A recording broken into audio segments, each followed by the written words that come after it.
तरी मंडळी, भक्ती निरंतर माझ्या यूट्यूब चॅनलवर आपले सर्वांचे हार्दिक स्वागत आहे. आज मी पांडुरंगाचा एक अभंग सादर करते. दगडाचे टाळ आहा पाषाणाचे देव, दगडाचा टाळ आहा पाषाणाचे देव, दगडाचा टाळ पाषाणाचे देव.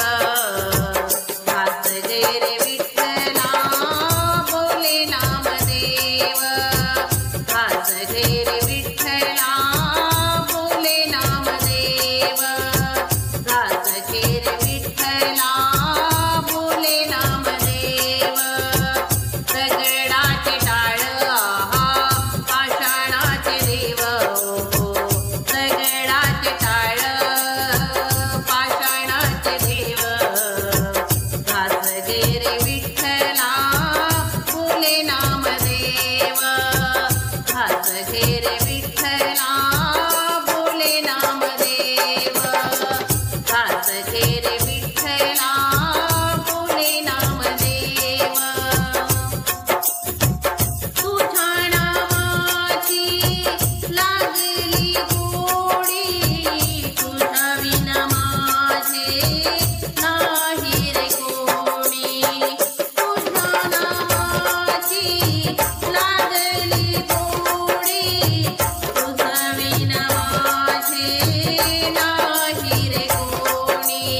जर माझा अभंग तुम्हाला आवडल्यास माझ्या व्हिडिओला लाईक करा, शेअर करा आणि माझ्या चॅनलला सबस्क्राईब नक्की करा. नमस्कार.